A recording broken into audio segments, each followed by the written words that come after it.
Què tal? Com esteu? Benvinguts tots a La Conversa. Aquesta magnífica conversa, aquesta xerrada que tindrem amb dos grans prohoms de la música catalana. Ells són Arnau Tordera i Red Perill. Ja els tenim aquí amb nosaltres. Què tal? Benvinguts, molt bona nit a tots dos. Arnau, Red, com esteu?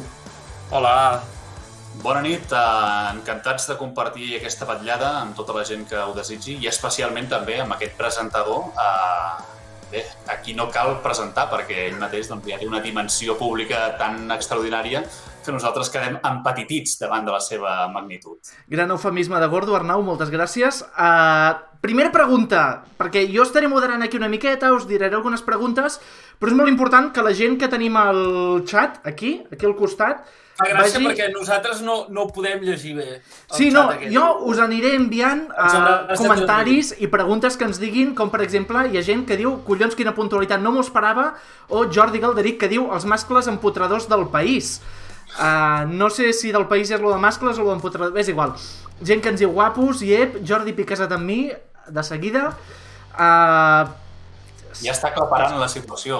Coses que té, sí, soc l'Ibai amb gordo i és el que té, soc un influenciador. Bé, doncs dèiem, la gent pot anar escrivint pel xat, anirem llegint els vostres comentaris si és que valen la pena i preguntes que tingueu les podem anar tirant. També la gent que per Twitter ens escrigui amb el...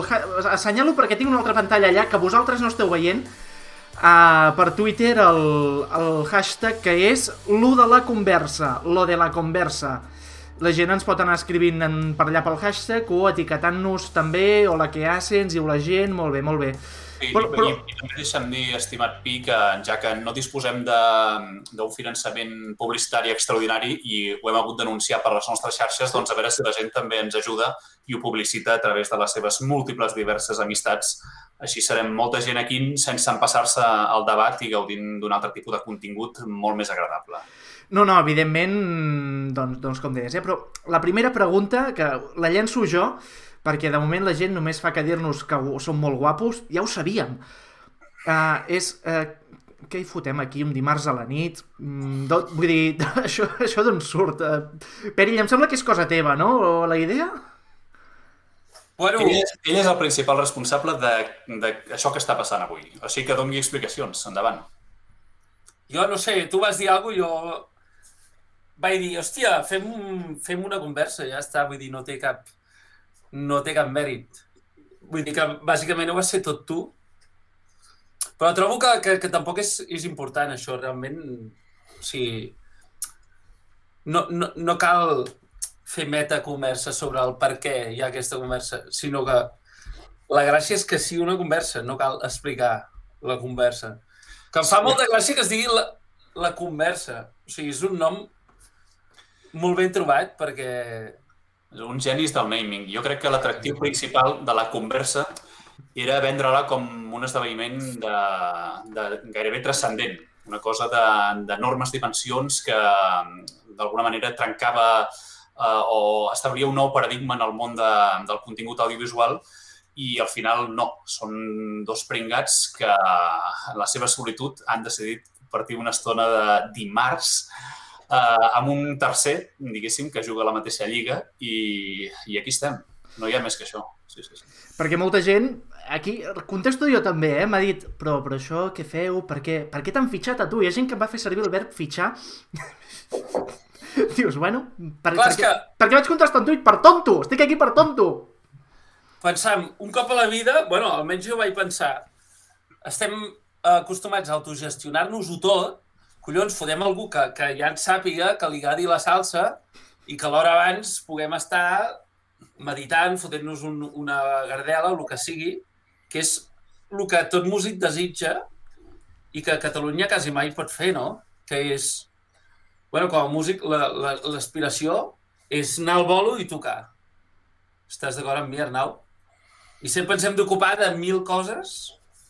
I en realitat el que mola per ser... O sigui, el que mola de ser una estrella és que tu vas allà i fas el teu show i ja està, t'ho trobes tot muntat, tens un camerino, tens maduixes, Exacte.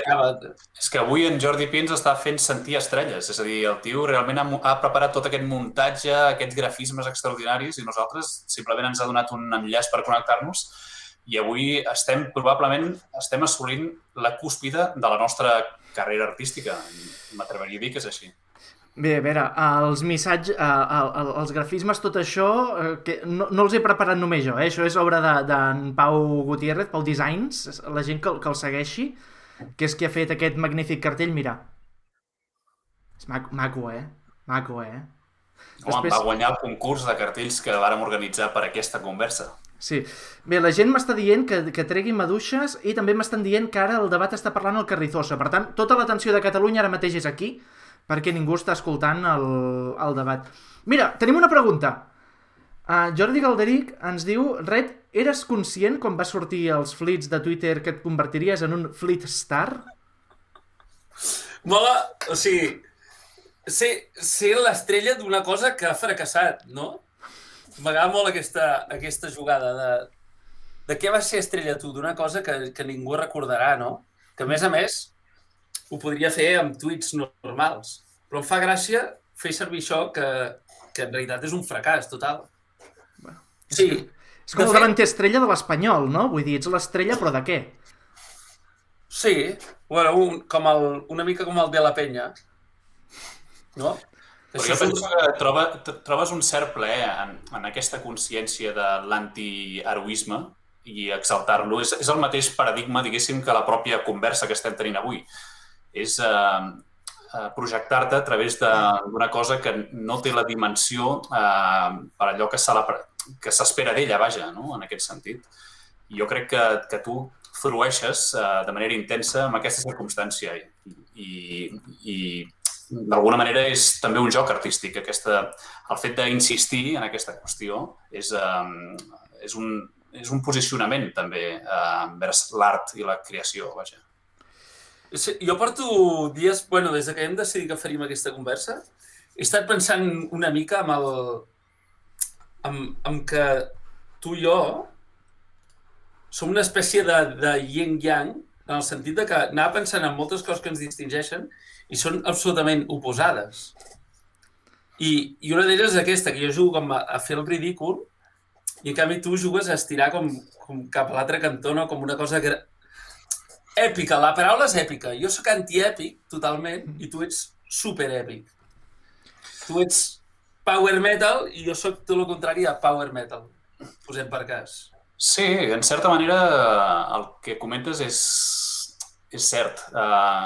El que passa que en la meva direcció també hi ha un gaudi del ridícul. És a dir, aquesta exaltació, aquesta pompositat desmesurada també d'alguna manera es projecta per acabar ridiculitzant-se a un mateix, no? D'alguna manera és... Però per l'altre cantó, vas per l'altre cantó. Sí, és per l'accés en aquest cas. Sí, en aquest sentit, pel xat ens diuen Èpic i Blas. Això ho has dit tu, segur. No, ens ho ha dit a poc. Ah, vale. Tenim entre la gent del xat la millor part de Catalunya que no està mirant el debat, que no està consumint altres continguts audiovisuals i que està aquí resistint a totes les pressions que hi ha externes per consumir altres coses. En una salutació per tots ells. Ojo que Spock, o sigui, em fa molta gràcia perquè l'Spock és un tio que bàsicament es dedica a fer muntatges amb l'Spock de Star Trek fent xistes, vull dir... Divertidíssims. Sí, i són... O sigui, és de geni, només a Twitter podia passar una cosa així. La màgia de Twitter. En el sentit d'això que comentaves, Arnau, l'Spock també ha dit fa pocs moments... A més, ha començat pregunta per l'Arnau, 2 punts, com si fóssim al col·le una miqueta. Com recordes allò de la fama que et va donar fa ja molts anys alguna pregunta més? Perquè també anava en el sentit aquest, no? Del voler-te fer èpic i arribar fins a aquest punt potser del ridícul, no sé si del ridícul o d'arribar a ser un personatge passant-te d'èpic, allò que dius fins i tot d'arribar a donar la volta. Sí, aquest tipus de situacions tenen sentit quan d'alguna manera ets tu qui les dirigeix, és a dir, quan és en Red Perill que està fent flits a un centímetre de la seva cara dient no sé què d'una cosa intranscendent, doncs ell està dominant la situació i, per tant, doncs, d'alguna manera, allò és la seva aposta artística o de projecció del personatge, etc. Quan jo surto en un canal televisiu i dic que Obès és la salvació de la música autòctona a través del 21centisme i que la semàntica de l'art ha de transcendir els nous límits de la música del segle XXI, també estic sent, diguéssim, d'alguna manera, principal d'aquest tipus d'argumentari. El problema és quan aquesta projecció d'alguna manera es descontextualitza, que és el que va passar en aquella ocasió, i en aquest sentit haig de dir que durant bastants anys jo vaig estar patint la circumstància d'haver estat externament caricaturitzat per aquell programa. És a dir, malgrat la meva projecció artística aposta per aquesta grandiloqüència, d'alguna manera allò que tinc a oferir té una consistència, penso, bastant indiscutible. I en aquest sentit vaig haver de fer una doble feina per convèncer tota aquella gent que es pensava que simplement era aquest aparador perquè veiessin que darrere d'aquell aparador, en efecte, perquè l'aparador hi és, doncs hi havia alguna cosa interessant. Clar, en el mateix sentit, l'Spock pregunta, en aquest cas per Red Perill, si t'agradaria passar per això de convertir-te en un fric de l'APM per aconseguir més fama o més repercussió. Clar, l'Arnau comentava que això té la part dolenta que durant molts anys ha estat combatent això. No sé si fins a quin punt estaries disposat a passar-hi. Fa gràcia perquè jo pensava que l'Arnau n'era conscient o havia sigut una cosa bastant... que era el que volies, diguéssim. Que el que volies aconseguir era això. Ja me n'he donat que no, que era el contrari. Però entenc perfectament el que dius. De fet, m'ha recordat una anècdota d'un pianista de jazz que es deia Fats Waller, que era famós perquè cantava i feia un show així una mica com jugant a ser ridícul. Bueno, el que feien molts negres als anys 30-40, no? Que havien de jugar a fer el tio Tom, no? De negre simpàtic i ditxeratxero. I el tio era un pianista de l'hòstia i el tio estava ratllat perquè ell volia tocar el piano i la gent sempre li demanava que cantés, que fes el numeret. I ell volia ser un artista transcendent. I mai, jo crec que mai, que algú em corregeixi si m'equivoco, però que mai va arribar a aconseguir-ho.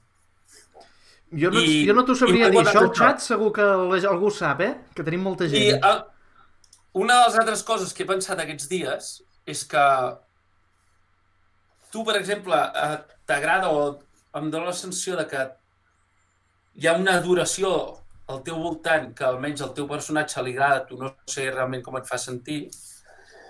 I a mi, en canvi, tot el relacionat amb el que és la fama de veritat, que en tinc, o sigui, no estic ni molt menys al mateix nivell de popularitat que tu. He tingut una fama petita a la meva ciutat, podem dir. I només sentir-la una mica em fa sentir incòmode. Inclús em molesta perquè la gent... fa 2 anys a l'estiu que vaig fer la cançó d'estiu d'ICAT i la gent em parava i la Clau i no sé què. I la gent deia, ei, quan et faràs famós, que si ens saludaràs, no sé què, la típica broma. I me n'adonava que la gent està molt obsessionada per la fama. O sigui, a mi... O sigui, ningú parlava de la música. Tothom deia, ens saludaràs quan siguis famós? O canviaràs? I jo pensava, no entenc, o sigui, aquesta insistència al final em molestava i tot de dir esteu obsessionats amb la puta merda aquesta, l'important és la música al cap i a la fi. Els dos sabem que hem de fer altres coses perquè la música arribi a port, tu Arnau fas les teves coses moveses, jo em foto un puto snorkel o faig uns tuits que no sé què, però ens encantaria que el que fos valorat fos la música al cap i a la fi. No sé si he donat moltes voltes per arribar aquí, però...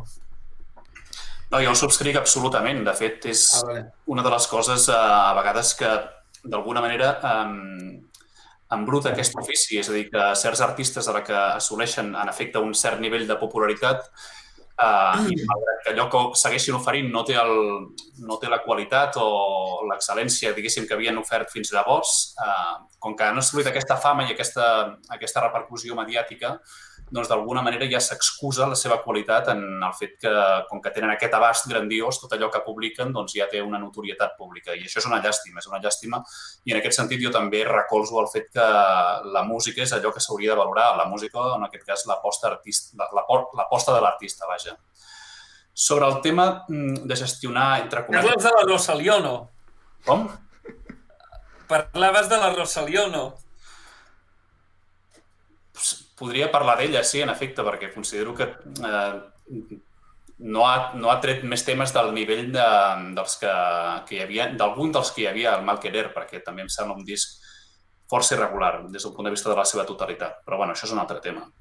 I sobre la qüestió de la gestió de la fama, entre cometes, si podem parlar de fama en aquest micropaís on vivim nosaltres, en els quals pot ser famós si t'escolten 1.000 persones, que series una anècdota a qualsevol altre lloc del món, però aquí pots tenir una certa transcendència. Jo sóc una persona que sempre defuig bastant el contacte social, no és una cosa que em satisfaci gens, i malgrat això intento gestionar-ho sàviament i trobo maneres que justament quan ho explicaves, doncs una mica d'esquivar a vegades el contacte social i anant a llocs on sé del cert que no em coneixen i puc passar totalment desapercebut. Justament l'altre dia vaig anar al meu perruquer, que és una barbaria de xinos, la restaurant xinos, que és a Vic. I clar, és fantàstic perquè no tenen ni la més remota idea de qui soc, no s'arriba ni a establir un diàleg entre ells i és dels llocs on estic més feliç des del punt de vista de l'experiència social. Mira, tornant, abans el Perill que parlava de grans pianistes, RC Forever diu que per pianistes transcendents, un que t'ha copiat el look, Jordan Rudess, i també Jofre Fiter parla de Fats Wellers, que es considera un dels puntals del piano jazz, però que entenc que potser no se'l posa a nivells més bèsties. Perill, perquè és conegut per cantar. Tu abans has tret un tema, que és el tema de la fama de l'Arnau i amb el seu grup, i parlaves de que fa molts concerts, que hi va molta gent. I vull vull que parleu, vaja, del fenomen fan d'Obeses. Perquè jo que he estat a uns quants concerts d'Obeses, i a més, al llarg dels anys, des dels primers discos fins ara fa poc, quan encara es podien fer concerts... Sí, en Jordi Pi fa molts anys que el conec, moltíssims. Tu i jo a lo tonto igual fa 10 anys, potser que ens coneixem? Sí, ben bé. Ànims amb la paciència tots dos. I parla'ns dels teus... Vull dir, per què la gent està tan xalada als teus concerts? Realment és molt curiós perquè mai hem potenciat aquest tipus de circumstàncies. Sí que en alguns concerts fa anys vàrem suggerir que la gent vingués vestida d'alguna cosa, diguéssim, per crear com una conjunció entre el públic i nosaltres, però el públic al final ha anat generant ell mateix aquest tipus de dinàmiques i aquest tipus, entre cometes, de rituals que envolten el que és un concert d'Obeses en la contemporaneitat. Al final ha estat com una cosa que ha generat el públic independentment de nosaltres. És a dir, no és que nosaltres ho haguéssim buscat, ho haguéssim estudiat i haguéssim mirat la manera d'aconseguir que el públic estrambòtic, doncs, estrambòtic i de gran fidelitat. En aquest sentit, estic molt agraït al públic d'Obeses per la seva aposta pel projecte. Al final, això respon també una mica a la naturalesa de la música que escolten. Obeses és una banda que ho sabeu bé, és a dir, en certa manera, no pot generar opinions, entre cometes, de mitja taula. És a dir, és un grup pel qual hi apostes molt o el rebutges, no? I, per tant, en aquest sentit, si hi apostes, que el públic que tenim, evidentment, hi ha apostat, doncs hi ha un convenciment que aquella música i aquella experiència t'arriba profundament i, en aquest sentit, quan una cosa connecta amb tu de manera tan evident, doncs te la sents teva i, d'alguna manera, també la defenses aferrissadament. Pregunten, perquè clar, aquí tenim dos músics que us coneixeu, que us enteneu molt bé, que us coneixeu, de fet, a través de xarxes socials, però no ens coneixem apenes. Ens coneixem poc, és cert. O sigui... En persona hem parlat 2 vegades. Sí, correcte. És que l'altre dia, a la prova que vàrem fer, ho vam comentar. O sigui, Red Perill no sabia qui era. Era un pavo del qual veia tuits de tant en tant perquè no seguia, no el seguia pas. Era per mi era un més d'aquests personatges que hi ha al món de Twitter que, malgrat que no el segueixis i no el coneixes, de tant en tant vas veient retuits d'altra gent, mencions, etc. Sí que ens havíem vist, que va comentar l'altre dia, en un concert a la Nòlia, al Festival Anòlia, i jo el vaig conèixer veritablement un dia que, per Twitter també, perquè la nostra vida volta al voltant d'aquesta curiosa xarxa social, doncs va aparèixer un retuit del seu tema a la clau i vaig escoltar allò i vaig al·lucinar i li vaig dir explícitament: hòstia, això és extraordinari, no sé què vaig dir, alguna cosa com si vols fer alguna cosa, marxa de Catalunya, i a partir de llavors ja el vaig seguir i el vaig respectar profundament, i tant que sí. Però malgrat això només hem parlat un parell de vegades. Ens vam veure a Igualada i jo vaig venir a veure Obeses. Era una Nòlia, em sembla, també fa 2 anys o 3, i em vas convidar al backstage. Sí, no, allò era la festa major, diria. A la festa major. De fet, allà va ser com el dia que ens vam conèixer, fa 2 anys o 3. Sí, perquè clar, llavors ja ens havíem conegut via Twitter i d'alguna manera hi havia una confiança i llavors vas atrevir-te a entrar al camerino amb mi. Sí. Tu em vas convidar. Bueno, perquè hi estaves predisposat. No preguntarem què passa als camerinos, o sí, preguntem-ho, què passa als camerinos, als concerts? Vosaltres que sou músics, hi ha tanta farinya com es diu, es veu molt, es folla molt... Agafo la iniciativa i dic que precisament el que deia al principi de que el que molaria quan ets músic d'arribar i trobar-te tot muntat, la realitat és que a Catalunya és molt raro que tinguis camerino. Poder l'Arnau sí, però normalment... No és que jo el tingui, és la circumstància de certs concerts que ja venen amb camerino prefixat, diguéssim. Jo no... podríem dir que no he tingut mai camerino. Jo he tingut a vegades algun lloc on deixar les coses tal, però... És a dir... A Catalunya hi ha com... Dèiem, no? És un país molt petit, llavors hi ha com uns megaconcerts, suposo, perquè jo no he estat mai en cap. Concerts de mitja taula, llavors hi ha concerts totalment underground, que fas en llocs on pràcticament ni cobres o a vegades surts perdent pasta. I un camerino... Jo he arribat a pagar. Sí. Jo vaig fer un concert que quan es va acabar el vol van venir els de la sala i van dir: ei, no s'ha arribat el que nosaltres preveiem d'entrades i heu d'abonar el que falta per pagar el tècnic de so. O sigui, vaig marxar d'allà pagant. Sí. Doncs això. Camerinos no n'hi ha. El dia que algú... És a dir, el dia que algú et trobes a un lloc que toques i aquesta gent, perquè és ben parida, et fa un bon menjar o et tracta bé, ja és com uau. Sí o no? El Jofre Fiter ens està dient que els camerinos més habituals són el lavabo del bar pavelló on toques i Bailame un Swing diu: mira, toma esta estosilla para dejar tu chaqueta y tus cosas. És això el que us trobeu? Sí.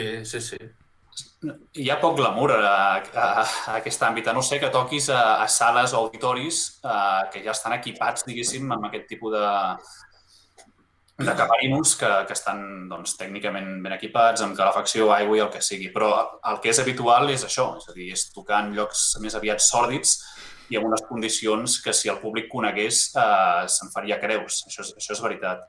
I d'altra banda, també és interessant que comentem el tema aquest amb el qual va insistir en Perill, que en la música catalana, és a dir, poques vegades o són pocs els artistes que es poden permetre només dedicar-se a les actuacions musicals, perquè en general tu arribes allà, descarregues els trastos de la furgoneta que has carregat abans, quan acaba el concert desmuntes bateria, desmuntes els teus pedals, els amplis, carregues els amplis, tornes al local a les 4 del matí, descarregues i te'n vas a dormir i arribes a les 5, si abans has fet algun mos, algun àrea de servei o llocs de més sordidesa gastronòmica.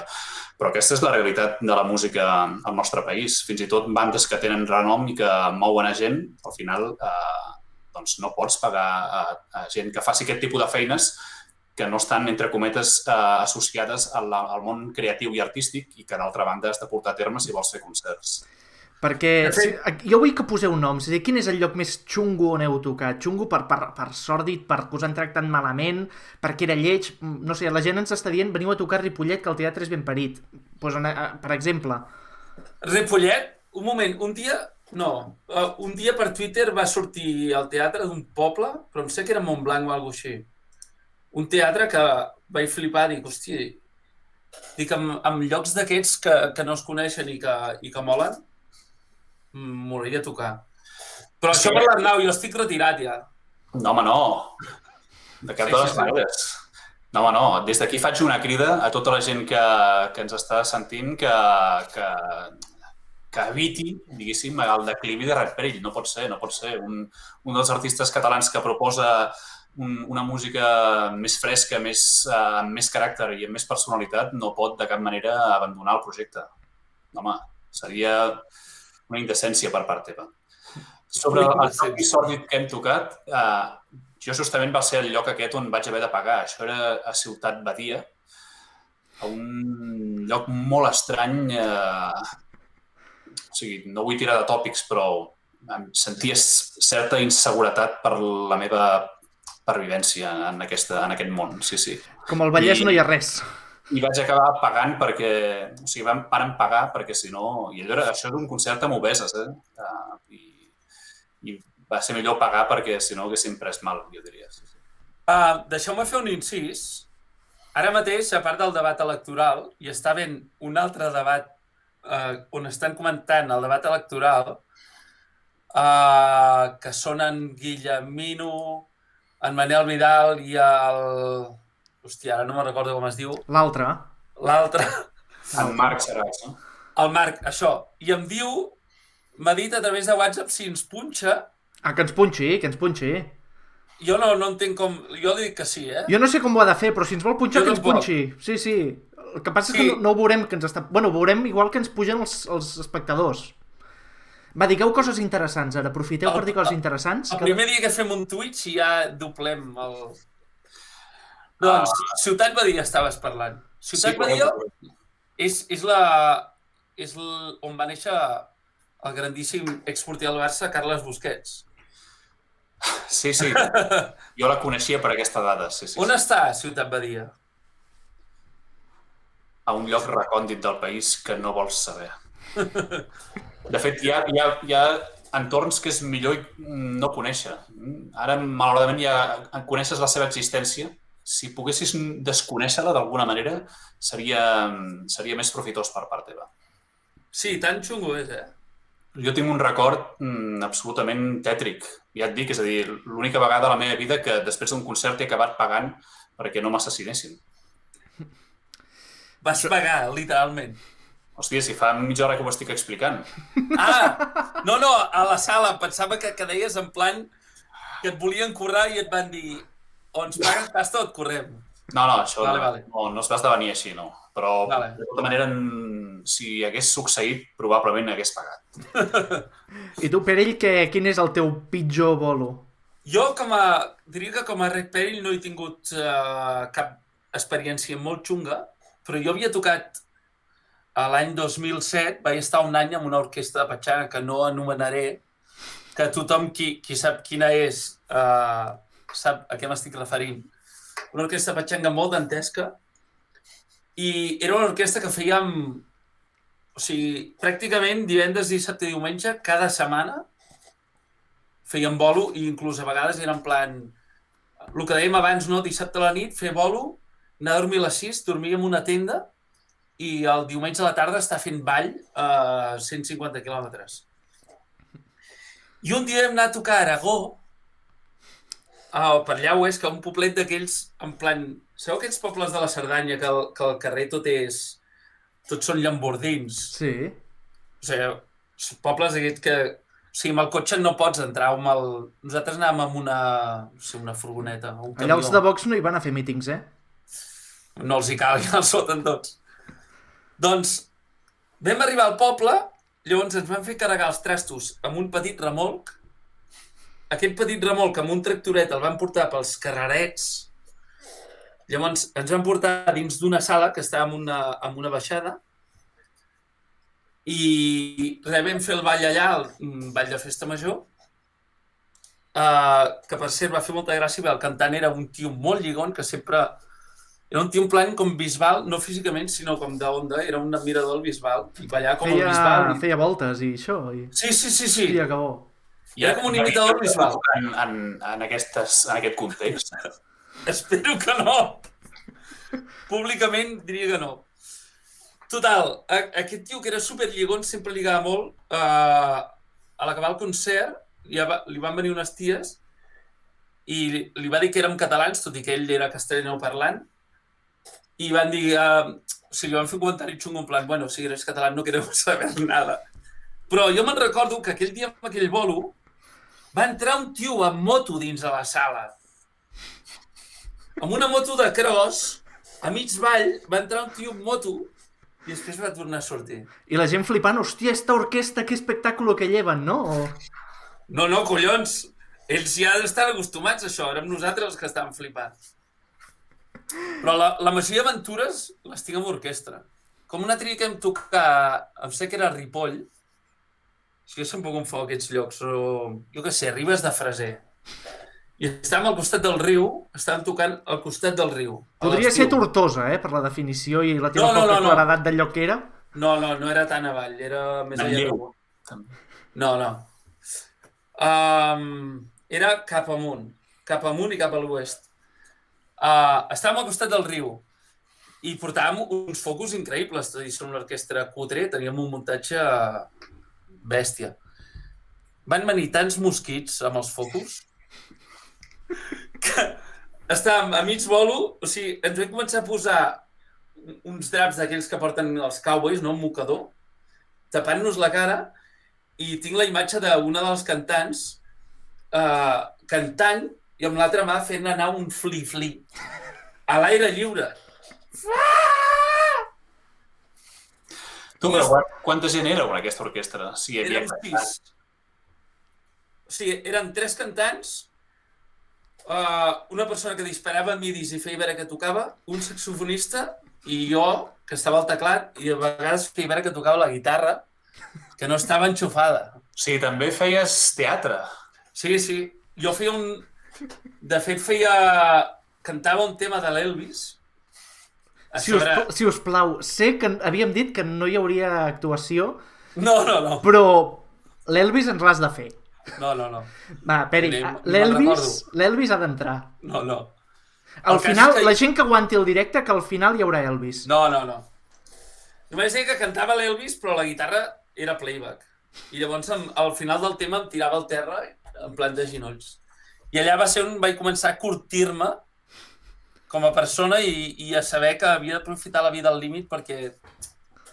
Però a veure, un tio que es tirava al terra imitant l'Elvis abans ha renunciat a l'èpica dins de la seva projecció pública. Però sí, no hi ha res més èpic que això, tio. O sigui, això és la sublimació de l'èpica. Però és una èpica ridícula, no és grandiloquent. Tu, mira, la màxima diferència entre tu i jo, Arnau, és que tu ets fan de Queen i jo no. Em sap molt de greu, tio.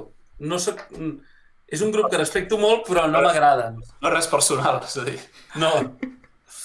Queen és una banda que jo vaig escoltar molt durant bastants anys i de la qual m'he nodrit en algunes qüestions de la seva música, en d'altres no tant, però que comprenc perfectament que pugui no agradar, per descomptat.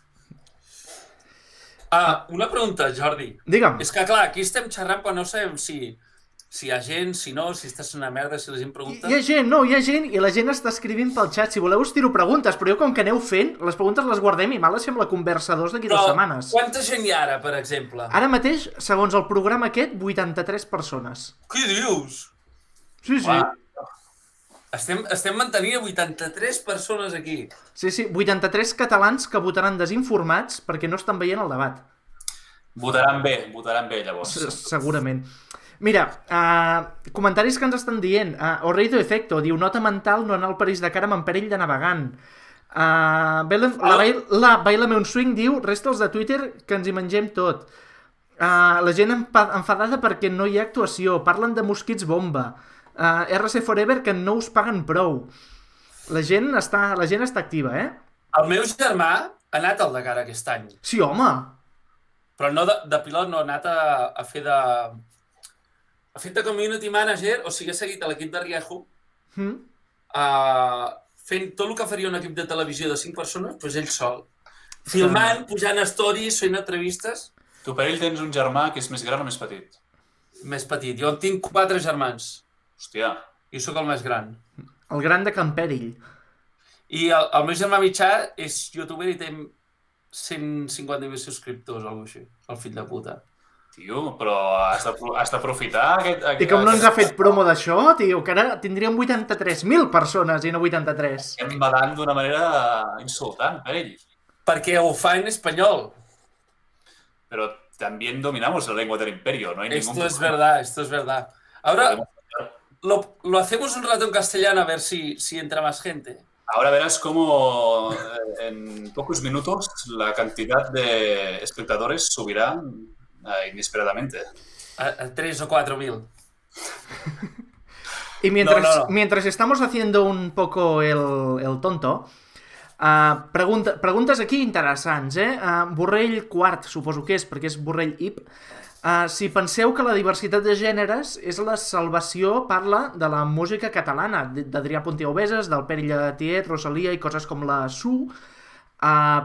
D'entrada, més enllà de la pregunta, necessita una salvació la música catalana? Tan fotuda està? No, necessita una salvació al català, en tot cas. Més que la música, el català en general. Sí, correcte. I en aquest sentit jo diria que de música catalana actualment n'hi ha força més que alguns anys enrere. Només que tirem 15 anys enrere, la diversitat i la riquesa, o més no la projecció pública que tenia la música feta a Catalunya, doncs era molt menor que l'actual. En aquest sentit, evidentment, tota diversitat és positiva i en el món artístic doncs, la diversitat i estètica especialment doncs, possibilita que les coses s'enriqueixin, que hi hagi contrastos, que hi hagi diversitat també d'opinions, de gustos, i això jo crec que és positiu. Però, evidentment, subratllo el que diu en Perill, la cosa fonamental per posar-hi l'ull és principalment la llengua. Perquè al final que fem música en català és perquè som catalanoparlants, diguéssim. El que és estrany és que gent que té una llengua concreta com a idioma matern doncs canti en altres idiomes. Això és bastant estrany. Aquí passa sovint i passa pel context que ens envolta i en aquest sentit sí que s'ha d'incidir precisament en la defensa de la llengua catalana i si es fa això precisament doncs ja es generaran projectes artístics que utilitzin aquest canal de transmissió d'idees, evidentment. Perquè aquí, l'altre hi havia el dubte de literatura catalana. Bueno, quan és catalana, si és feta a Catalunya o en català? Sembla que és bastant clar que la literatura catalana és feta en català, la faci algú aquí o allà. És el debat més cansino i fastigós de la història. Però aquí amb la música hi ha un tema, perquè música catalana què és? Perquè música feta a Catalunya per catalans però que sigui instrumental, compta com a música catalana? Discàs. Que en Fité fa jazz, no? Que contesti ell. És a dir, que la música instrumental i... Jo és que no... O sigui, seria divertit intel·lectualment, però és un debat que jo crec que no mereix la pena. O sigui, és una estona que podríem dedicar a fer coses creatives en lloc de discutir. És a dir, el fet d'estar, perquè els últims anys, qui no ho vegi així, jo ja no ho entenc, d'estar colonitzats en molts sentits per el que és l'estat espanyol, és que no parem de tenir metadebats o debats sobre la nostra pròpia essència que en realitat són absolutes pèrdues de temps i que són com justificacions de cara en fora. És com si ens estiguessin tirant pedretes i nosaltres estem discutint entre nosaltres sobre si hem esquivat bé les pedretes o sobre si mereixem les pedretes. És molt ridícul, jo ho he fet molts cops, no, que también hablamos bien castellano, que sabemos más castellano que vosotros, que sacamos mejores notas. No hem de perdre ni un segon més a justificar que parlem bé el castellà. És una imbecilitat. Ja se sap que el parlem bé, no hauríem d'entrar a justificar-nos i a demanar perdó per existir.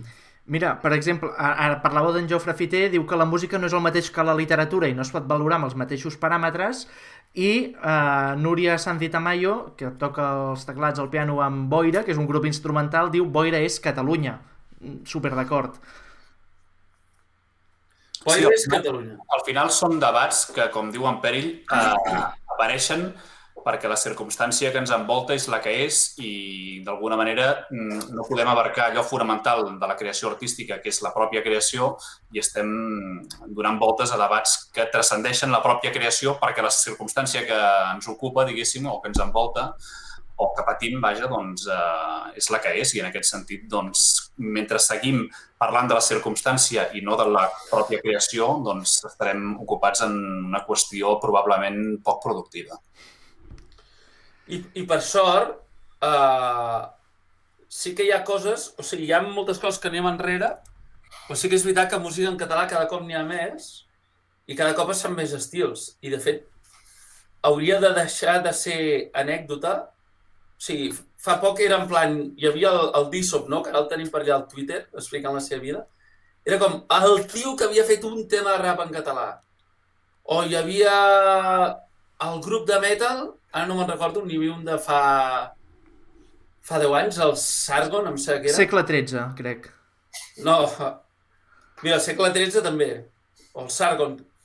Fan metal en català, doncs hauria de ser més normal, perquè és una qüestió de costum. És a dir, hi ha gent que també m'escolta i diu, hòstia, o amb el Guillemino, no? Sul en català, que primer els hi és raro, però quan t'acostumes és normal, vull dir, és la falta de costum, bàsicament. I és un idioma vàlid per fer qualsevol cosa i té la seva pròpia musicalitat. És a dir, tu fent català, cantant en català, faràs una música o cantaràs d'una manera que no cantaries. Jo si em poso a cantar en castellà semblaré aquell d'Héroes del Silencio, com es diu, tio?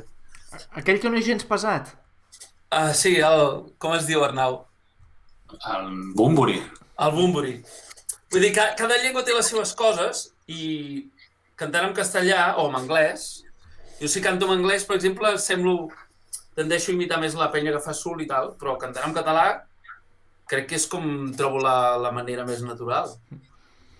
Clar, en aquest sentit, estem amb la hipòtesi que deia els comentaris en Borrell, no? Que la diversitat de gèneres, que seria aquesta salvació de la música catalana, el poder fer música en llengua catalana de qualsevol estil i no només un pop o rock bàsic com passava fa uns anys, que era la majoria de la música catalana. Jo recordo quan era petit que la música catalana que sonava era els Pets, l'Exambusto i poc més. Però hi havia grups més friquis. Segur. Però, bueno, no eren coneguts.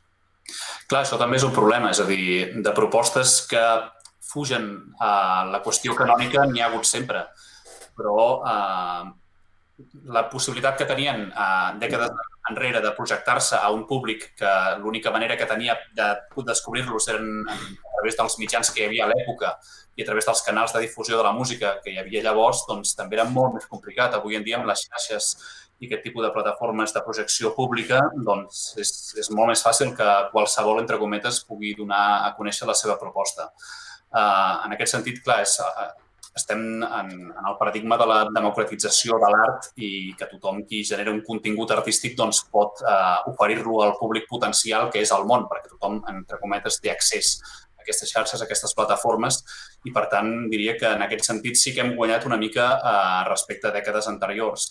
En el sentit de la possibilitat de ser conscients de la diversitat del panorama i també de poder-hi arribar sense que hi hagi d'haver un interventor que faci de mitjancer entre tu i l'artista, o tu com a espectador de la música, com a fan, com a melòman, vaja. Avui en dia doncs, tens accés a aquesta diversitat i a aquesta riquesa que s'està generant a Catalunya. Això és inqüestionable.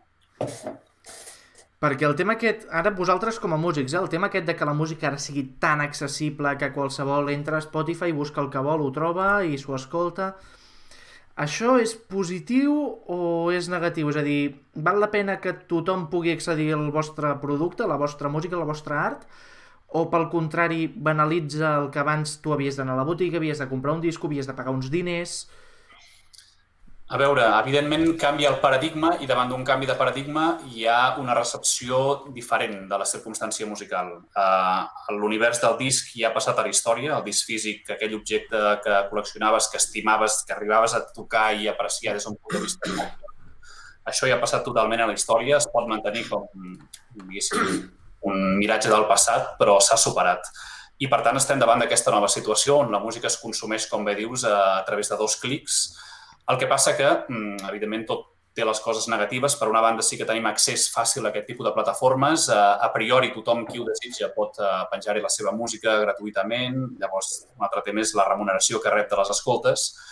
Però, evidentment, com tot, està teledirigit i dominat per les grans productores, que són aquelles que generen les llistes d'èxits, qui suggereixen els temes nous que t'apareixen a Spotify i, per tant, la mà negra, entre cometes, de la indústria segueix latent fins i tot en un món on sembla que tenim un accés més lliure a la cultura. Això forma part també d'aquesta nova circumstància i bé, la majoria de gent ja consumeix allò que li ve suggerit per aquestes plataformes i d'altra gent que té més interès, doncs llavors sí que busca per aquest món immens on perdre's, que és les plataformes en streaming. Perquè, Perill, en el teu cas, Digues. el tema aquest de la democratització de la música, que sigui tan fàcil accedir-hi, clar, té un cantó positiu, un cantó negatiu. A la teva balança, què pesa més? En el meu cas concret. En el teu cas, sí, com a artista parlo, no tant com a consumidor. Clar, jo sóc un producte, si li vols dir així, purament d'internet. Aquest és el titular del Conversa. És aquest. Red Page. Mira, ara mateix, en directe, podem veure un producte d'internet una mica a les fosques. Veiem un sofà darrere que es veu de conya, però ell en la penombra, perquè és un producte d'internet. És un producte d'internet. Ara ni el veiem, perquè s'ha amagat, s'està cordant la sabata. No, us volia ensenyar els gats, però no sé si es veuen. Ara mateix no.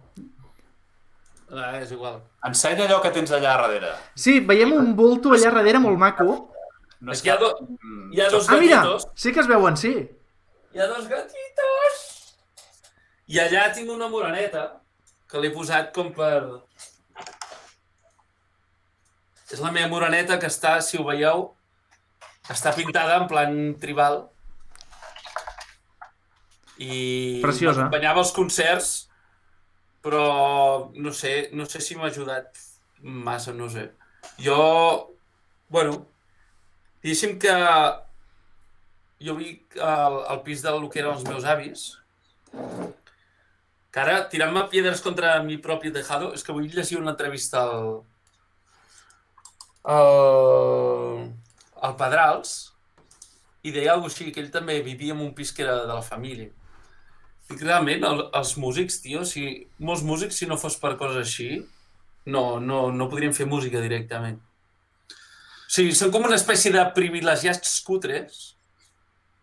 El músic o l'artista diuen que sempre és algú que o és benestant o és algú que s'ha acostumat a viure en aquest malestar permanent, en el qual mai pots aconseguir un benestar econòmic perquè la teva inquietud artística fa que no estiguis per feines que d'alguna manera estan ben remunerades i per tant doncs, sempre estàs establint aquesta batalla. O ets algú que ve d'una classe alta i que es pot invertir el seu temps en aquest gaudi artístic o ets algú que viu en la desolació permanent i en aquesta frustració constant del viure esperant que passi alguna cosa i aquesta cosa difícilment arriba. Però malgrat això no renunciem a aquesta vida, és molt complicat.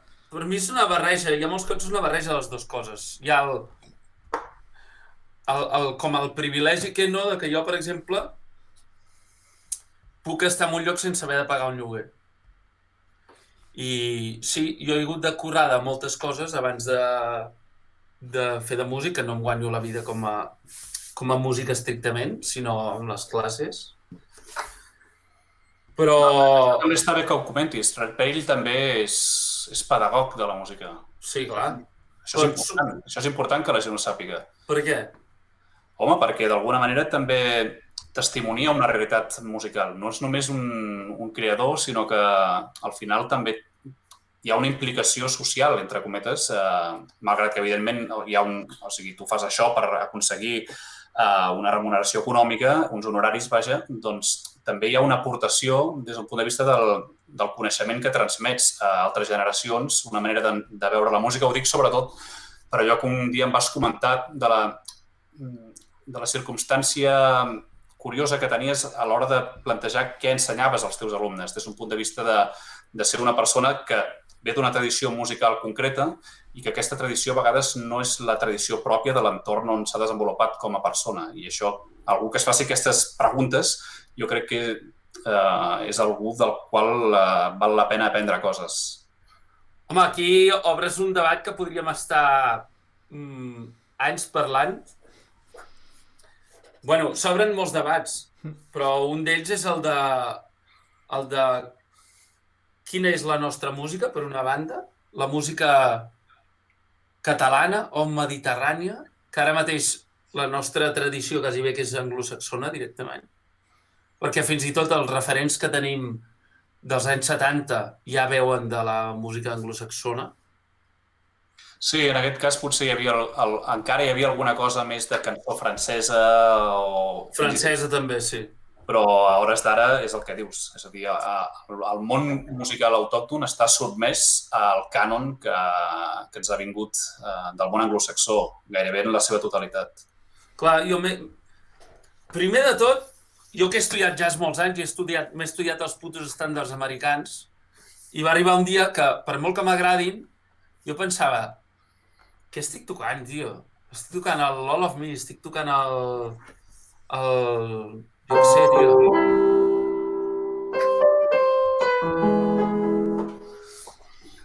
Clar, és com...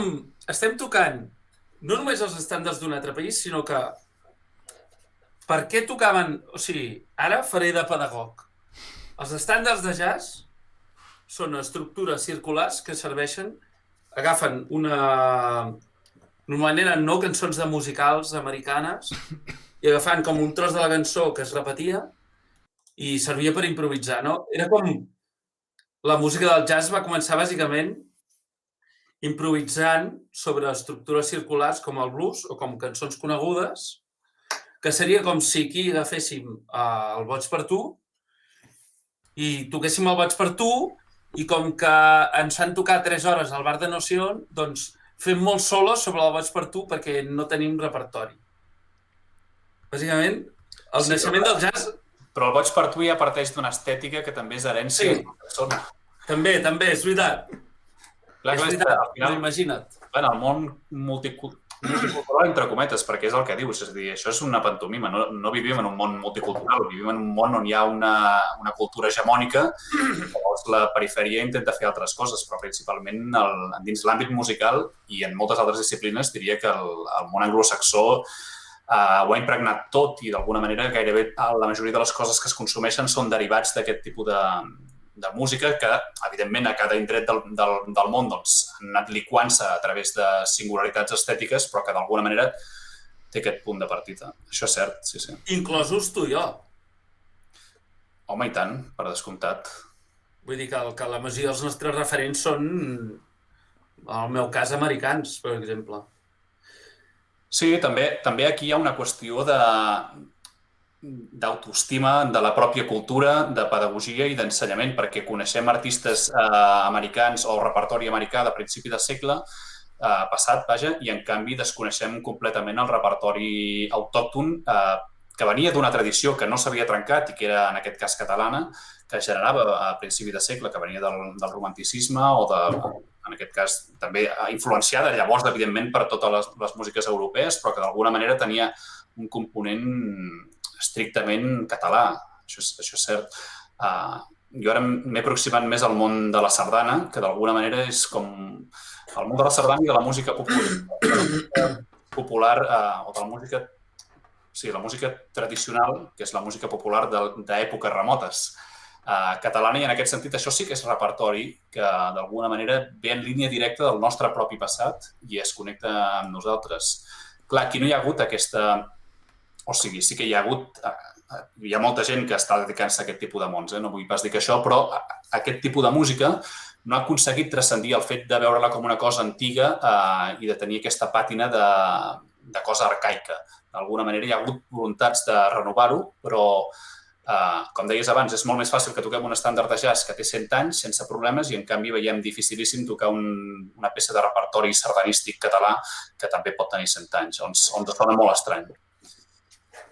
Sí, i quan no és un estàndard, estem estudiant també temes anglosaxons. Clar, jo em trobava que molts cops ensenyant música durant molts anys ho acabava fent d'una manera automàtica perquè realment hi havia molts moments que no creia en el que estava fent. No hi creia jo, no hi creia l'alumne, molt sovint. Gent, anem a fer un extraescolar. Vinc aquí, faig una mica el tirirí. Hi ha molts moments que pensava, jo no vull fer això a la vida. I aquest any, no sé si per la crisi dels 40, m'ho he pres molt diferent i m'he proposat, tot i que depèn molt de l'alumne també, de que ensenyar sigui alguna cosa més. I sobretot aquest any que estic fent alumnes de producció també, que abans feia sempre piano. I està bé que comentis una mica això de la producció, que és per la gent, perquè a vegades són qüestions tècniques que no es coneixen si no estàs pròpiament dins del món musical. I això és molt interessant que tinguis alumnes d'aquesta disciplina, crec, perquè... És el futur. És el present, ja. És la manera de generar música de la contemporaneïtat i les eines, diguéssim, de les quals ens hem valgut en la modernitat, tot el sistema, evidentment, de tecnologia, informàtica i tal, i la música es genera més aviat, diguéssim, des d'aquesta perspectiva, de la producció. Clar, jo el meu últim tema suau, que vaig treure fa poc, jo l'he fet a casa, amb una targeta de so senzilleta, amb un micro de 100 euros i amb l'ordinador. Sona extraordinari. O sigui, realment la producció és fantàstica. Poques coses s'han fet a Catalunya amb una producció d'aquest nivell. Apa! No, t'ho dic de veritat. I ho saps, n'ets conscient perquè domines la disciplina. Ets humil i no ho acceptaràs, però és cert. És a dir, hi ha una dedicació, una subtilesa, una quantitat de recursos tímbrics extraordinària, és així, no... Sí, és cert, però el coneixement tècnic jo en quant a mescla, en quant a coses d'aquestes, encara amb certes coses soc neòfit, però sí que és veritat que jo vaig començar a tocar un instrument de gran, jo vaig començar als 21-22 anys, i llavors vaig començar abans a fer música amb ordinador que amb l'instrument. Llavors, sense venir de l'electrònica, sempre ha sigut l'electrònica la que m'ha permès suplir aquesta falta de tècnica o de perícia amb l'instrument, que la puc arribar a tenir perquè ja he estudiat forces anys, però no és el mateix que algú que ja ha començat de petit. Però és que al final també aquest aprenentatge tècnic és com un instrument més, és a dir, és una manera, durant molts segles d'història havies d'invertir uns anys de la teva vida perquè la persona aprengués a tocar l'instrument i feia sonar l'instrument de manera adequada, de manera encertada, amb més o menys talent.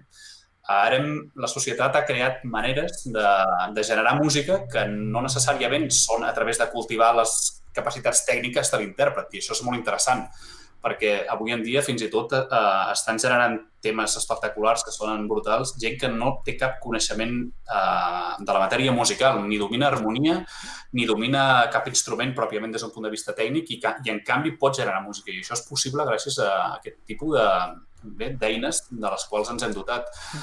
El Jordi s'ha posat gorra. No, és per la porta.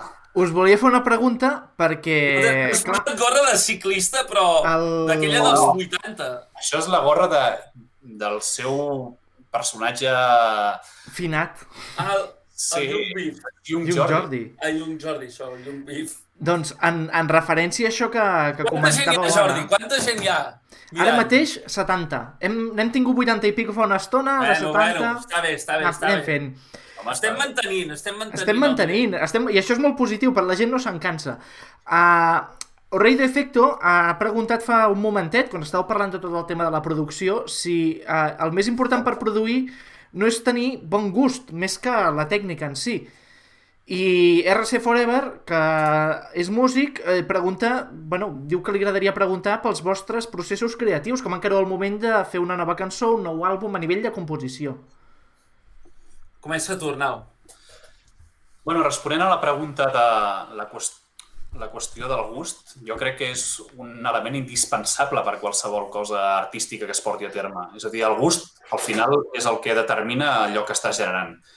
I en Perell diu que és un neòfit en algunes coses tècniques, però en canvi pot aconseguir que el seu tema suau soni espectacularment. I això és perquè ell té claríssima la idea acústica d'aquella peça i d'alguna manera potser tècnicament no sap com anar a parar un lloc, però hi acaba anant perquè fins que no arriba a aquell anel sonor, doncs allò no està culminat. No? Ai, em posaré vermell!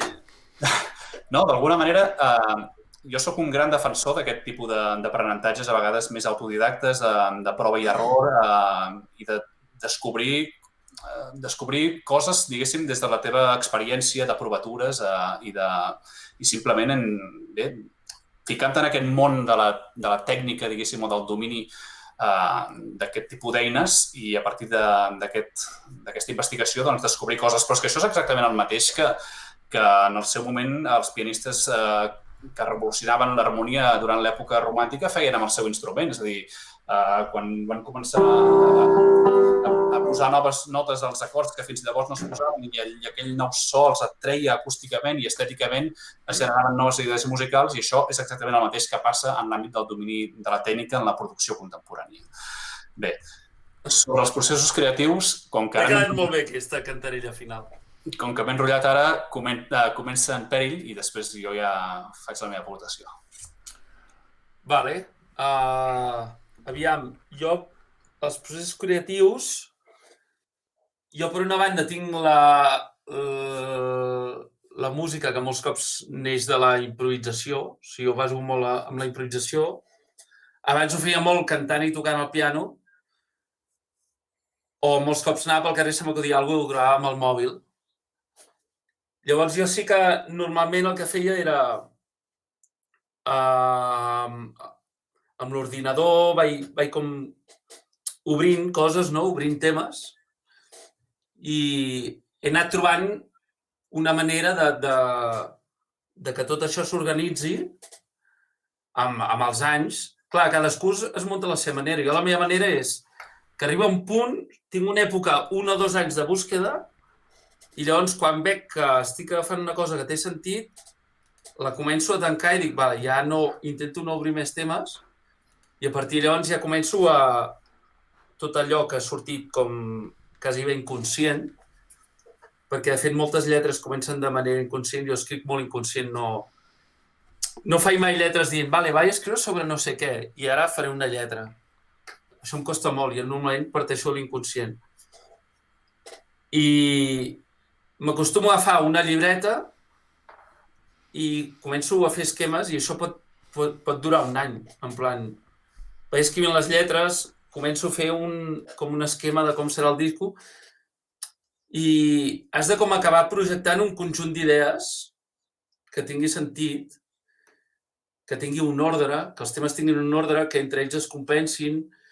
I sí que jo una cosa que faig molt, per exemple, és anar al bar, quan estic fent un disco, quasi cada matí anava a esmorzar al bar amb una llibreta i m'estava un parell d'hores davant de les lletres i a vegades com obsessionat amb una puta frase que no em quedava bé, de rítmica o de no sé què, i m'obsessiono molt amb les lletres que siguin perfectes pel meu estàndard o pel meu gust. I amb la música també m'obsessiono molt amb tots els detalls, tal, no sé què.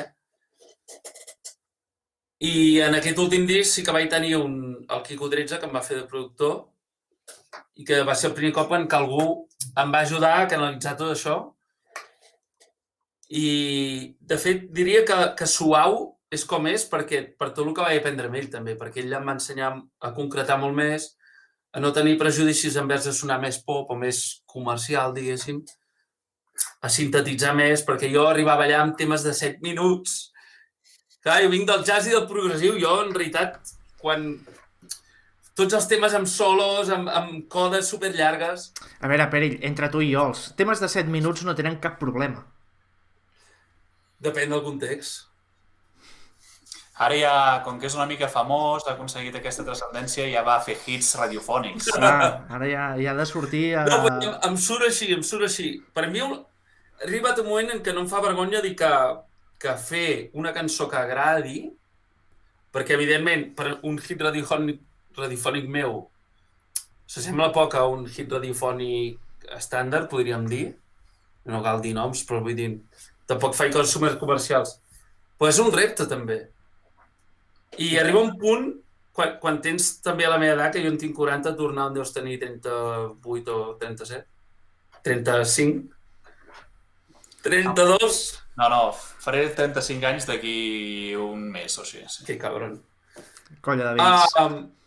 No, arriba un punt... O sigui, la missió del músic pot ser la de pedagog, però també arriba un punt que té una missió... O sigui, tu fas cançons per la gent. Si ningú t'escolta no té cap sentit.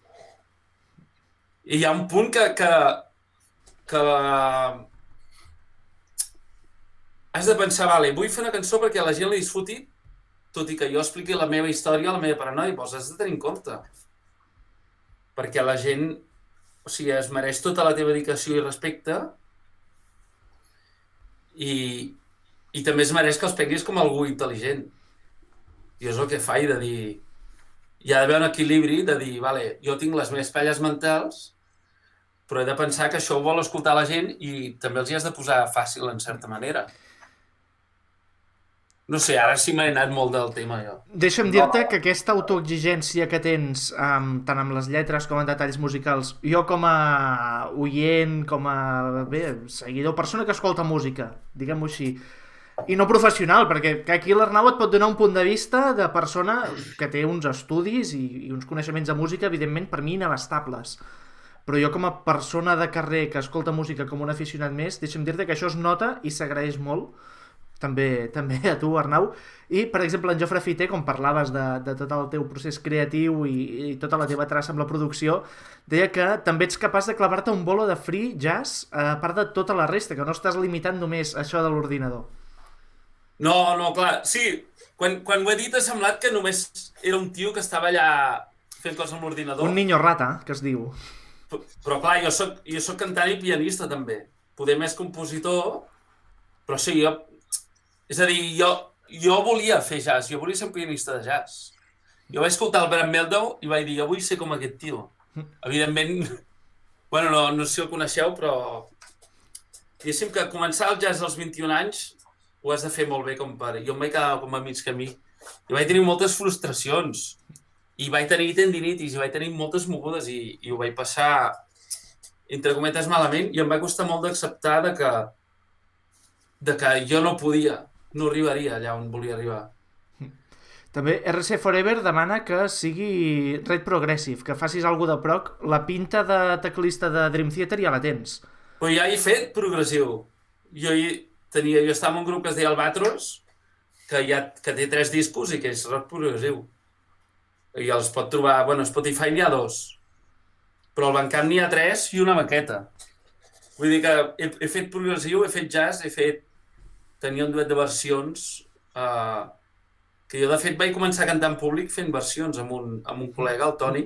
De l'Elvis? No, de tot. Teníem un duet que es deia Dostoyevsky i fèiem bolos a guitarra i veu. Premis Twitter aquí, I fèiem temes dels Beatles, fèiem Radiohead, fèiem, jo què sé, Simon & Garfunkel. I així és com vaig començar a cantar i perdre la por. A mi cantar m'encantava, però feia en la intimitat. I em va servir com per perdre la por i enfrontar-me. Clar, jo feia un bolo de versions i estava cagat, ja. Però estic parlant molt, tio, Arnau, porto molt rato jo parlant. Sí, Arnau, va, deixa'l respirar. Qui ha més fans teus que meus? No ho sé. En aquest cas haig de dir que és una cosa que m'apassiona escoltar com un artista explica el seu procés creatiu, perquè cadascun de nosaltres té la seva pròpia experiència, la seva pròpia trajectòria i s'ha generat els seus mecanismes creatius i que malgrat que acabem generant la mateixa cosa, que en aquest cas és una peça musical, que avui en dia temps enrere era una partitura, no? Avui en dia generem un arxiu d'àudio. Sí. És molt curiós, això. Tot aquest esforç per un waf. És una cosa sorprenent. Doncs és una temàtica que m'apassiona escoltar com altres artistes expliquen la metodologia creativa que tenen i especialment en aquest cas perquè és un tipus de plantejament que és molt diferent del que jo utilitzo. En el meu cas particular, a no ser que el que tingui és un encàrrec, que això ja entra dins d'un altre àmbit creatiu en el qual tu ja estàs dirigit i saps què vol la persona per la qual estàs escrivint o fent el que sigui, quan es tracta de generar les meves pròpies peces, que en aquest cas són les del repertori d'Obeses, doncs jo mai parteixo de la provatura o de la improvisació. És una cosa que en aquest tipus de repertori mai utilitzo. En altres coses que faig per encàrrec o altres tipus de possibilitats musicals sí que tendeixo a provar coses, a experimentar i tal. Quan són peces que són el que considero el meu repertori, sempre és una idea intel·lectual a l'inici. Més que una idea intel·lectual, és la idea de l'experiència estètica que vull generar en l'oient. És a dir, vull crear aquest efecte en la persona que escolti aquesta peça. I a partir d'aquesta idea germinal és d'on després elaboro i teixeixo i d'alguna manera construeixo tot el contingut musical que l'acabarà, diguéssim, d'alguna manera descrivint o construint. I en aquest sentit em remeto a una cosa que hem comentat a l'inici de la conversa. A mi, de Queen, precisament el que m'agrada és aquest valor. És a dir, que les peces que formen part de la seva discografia tenen una identitat que, d'alguna manera, per mi està més enllà de la pròpia manifestació musical.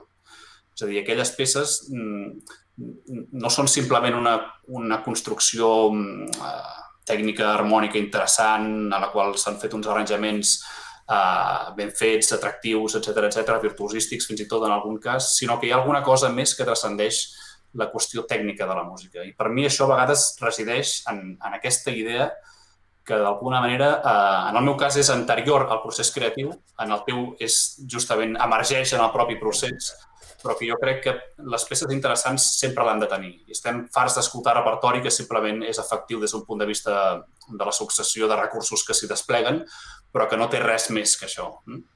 Aquest tipus d'art a mi no m'interessa gens. En canvi, aquest art que té una idea a darrere, que té una voluntat del que deies abans, de connectar, no amb el tòpic aquest de connectar amb el públic, sinó precisament d'establir un lligam entre tu i el receptor, que allò que tu suggereixis com a artista doncs es pugui percebre d'alguna manera i interpel·li aquest espectador o aquest oient.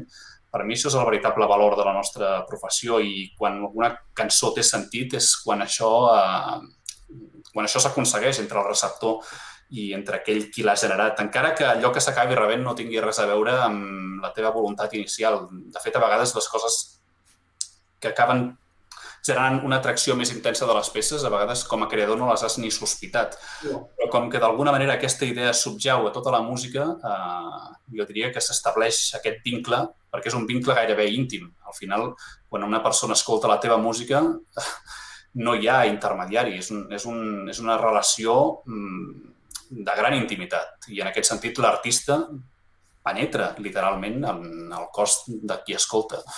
I aquesta penetració, doncs, naturalment, és un tema profund. De fet, jo que he passat, ara no és el cas, però jo he passat anys psicològicament bastant durs, de fòbies socials, de dificultat de relacionar, o inclús de molts secrets, de molta distància amb tot el meu voltant.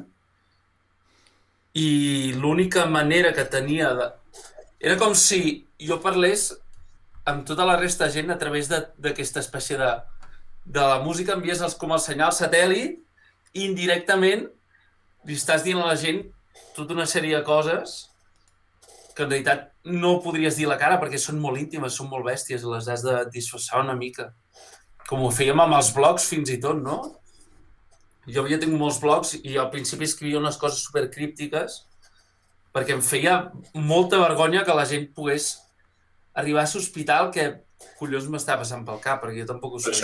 Això és extraordinari perquè, malgrat que tenies aquest temor de que es descobrís allò que hi havia allà rere aquell escrit o rere aquelles cançons, tampoc podies evitar generar-los d'alguna manera.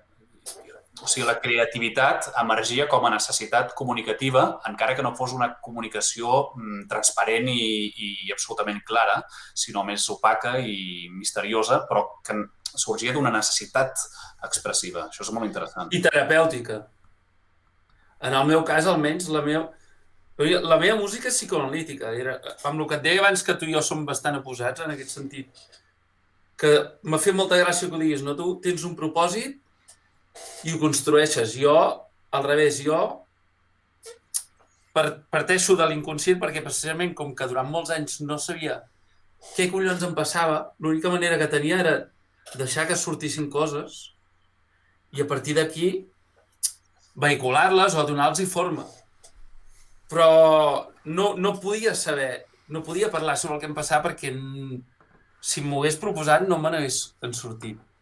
Era pura teràpia psicoanalítica. La meva música és psicoanalítica. I això, precisament en català, trobo que és una cosa que es fa molt poc. Música que parli de merda. Hi ha l'Albert Plano que fa aquelles coses que deixen entreveure, però no són personals molts cops, no? L'Albert Pla parla d'historietes, o a vegades t'interpel·la amb el disco aquell de cançons d'amor i droga, t'interpel·la a través d'històries d'altres, no? I et pot fer plorar el cabron. Jo vaig estar un cop veient aquest concert en directe i m'estava morint, perquè era dolorós. T'estava parlant de... Hi ha una cançó, no l'heu escoltat, el disco de l'Albert Pla? Hi ha una cançó que parla del Koeman, de la final de la Copa d'Europa, i hi ha moments que diu que el Koeman s'està corrent o no sé què. Hi ha una barreja allà de referents populars i coses super sòrdides.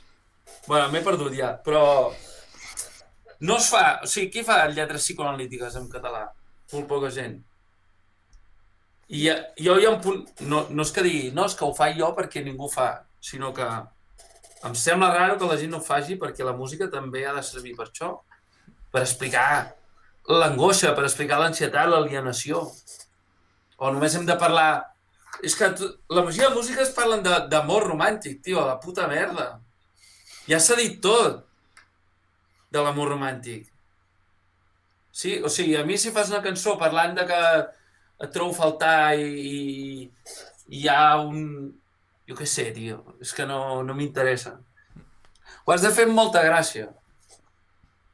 I si l'Arnau ho fa, segurament ho farà amb molta gràcia, perquè ell fa cançons romàntiques a vegades, però, joder, hi ha barroques i tal, hi ha un treball, una cosa que és genuïna. Però quan sento una cançó d'amor que en podria ser escrita per qualsevol, em fot vomitar, no sé. De què estàs parlant? De què estem parlant? De què serveix això? Això no vol dir que tota la música hagi de ser transcendent, no fotem. I pot ser una cançó pop, xorres. Però hi ha d'haver alguna cosa genuí. No sé, potser m'equivoco. Clar, en aquest sentit, ens pregunten si la composició la feu individual o integrada dins el grup, si les cançons, clar, que són més personals o integreu els altres membres. En aquest cas, Perill, jo entenc que aquesta composició, això és una cosa 100% personal i per molt que tu puguis formar part d'altres grups, com has format part en la teva carrera, si vols fer una cançó així, això ha de sortir d'un mateix. Sí. No, aquesta pregunta és una més per l'Arnau, perquè jo sempre treballo sol, quasi sempre. Jo en l'àmbit i la tasca creativa també tinc la mateixa experiència de generar el repertori en la intimitat, en la solitud i en el patiment individual.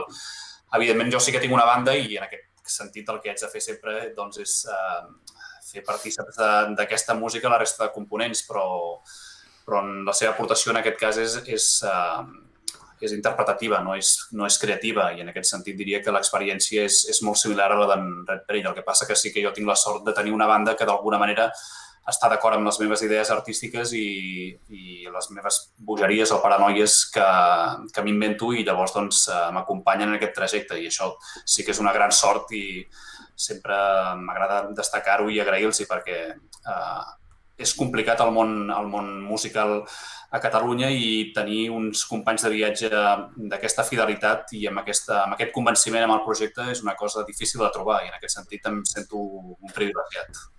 És pràcticament única, diria jo. O sigui, sou amics de petits o d'adolescents? Curiosament, amb en Jaume Coll, el baixista, sí que el coneixia de bastant petits perquè anàvem al mateix esplai de Tona i llavors doncs, el coneixia d'això. I a la resta d'integrants doncs, els conec des de fa bastants anys, evidentment, perquè amb en Maiol a la bateria toquem junts des que tenia 16 anys i amb l'Arnau Bordó, que era el teclista, doncs, des que en tenia 18. Per tant, fa molt temps que ens coneixem.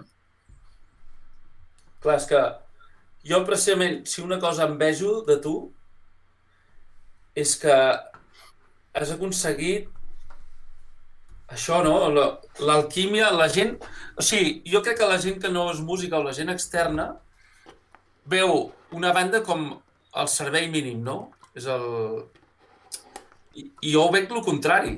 O sigui, és com la cumbre. Tenir una banda fidel que duri molts anys i que es mantingui és una cosa miraculosa.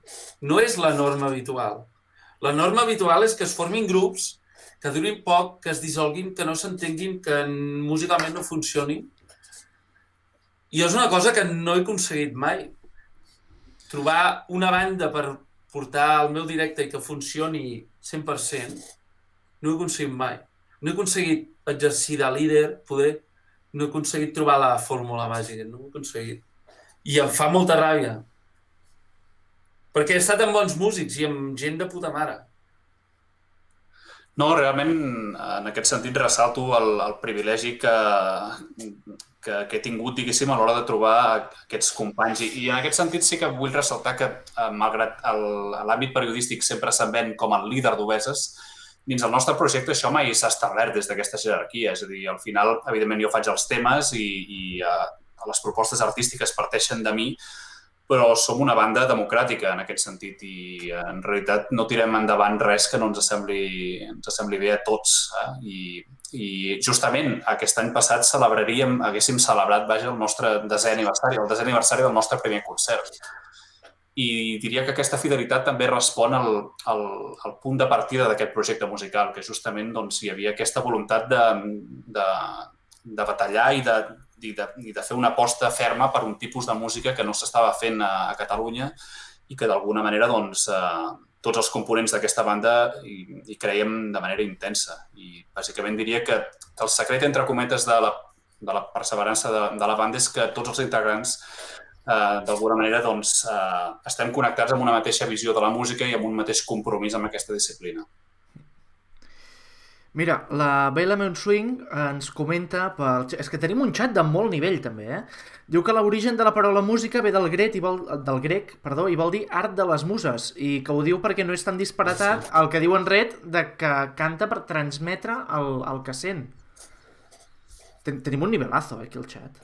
Sí, o fins i tot es podria arribar a dir que les muses són un inconscient col·lectiu, o sigui... Quan un canta a través de l'inconscient, no només treu les seves merdes, sinó que molts cops treu coses atàviques, no? Que no sabem d'on venen, però jo hi crec molt en l'inconscient col·lectiu. No sé si és literalment, si hi ha una substància en la qual hi ha una memòria de tota la humanitat, si tots som Déu, no? Som la divinitat, o si és per mitjançant de la genètica. Bueno, la pròpia experiència del fet humà, és a dir, compartim una vida gairebé idèntica en la majoria de circumstàncies que ens envolten i llavors doncs, aquesta experiència d'alguna manera la sentim col·lectiva, jo diria, també sent una mica menys poètic i més terrenal, però sí, jo també penso que precisament si això que tu anomenes inconscient col·lectiu d'alguna manera ens interpel·la a cadascun de nosaltres és perquè hi ha alguna cosa que ho unifica en una comprensió general, i tant. I que hi he arribat a tenir... Jo tinc una cançó del primer disc que hi ha una lletra en un idioma inventat que jo recordo que em va venir així, Però ra vol dir que jo no me la vaig inventar. I has buscat si té... Sí, no he trobat... O sigui, he buscat a internet si alguna de les paraules i no he trobat mai res. Mira, en Jofre Fitens parla de la gran ment universal, de la que parlava en Bill Evans. Seria això? Sí, exactament. Clar, a mi em sembla recordar que la memòria no és fiable, però jo estava a la dutxa de com em va venir Bravaduis, Bravasnitch, Infrandrums, Cry Up Till Morn, no sé què, i ho vaig escriure a raig. És raro, perquè si estava a la dutxa no sé com ho vaig escriure, no. Però el record que tinc és aquest, que em va venir pam i ho vaig escriure i va ser molt bèstia, perquè jo no sé d'on va sortir allò. No sé què vol dir. La Bailament Swing, que és la Zebra Topos, ens diu que potser és mallorquí. No. Home, estaria bé fer una crida a la gent de Twitter a veure si descobrim que això és algun idioma ja extint, però que s'havia parlat qui sap on, qui sap quan. Bravadu. Això sona cap a l'est. Sí. No, portuguès no sona. Portuguès no sembla. A veure, estem ja a punt d'acabar perquè havíem dit que duraríem fins a 2:15 i ens quedarien uns 5 minutets de directe, però abans intentarem fer alguna pregunta més, així rapideta. Mira, per exemple, Gran Carles pregunta Penred Perill, però bueno, tu Arnau també pots contestar si vols, si coneixes en Daddy Freyr, sensació que feu tipus de música similar amb menys en creació pel que expliques. Com? És un nom molt estrany, és com Daddy, però la D del mig és com tatxada, Freyr. Pots dir que no el coneixes i que no en tens ni puta idea, eh? No, ni puta idea. Envieu-los-hi per Twitter. Gran Carles, envia-li per Twitter.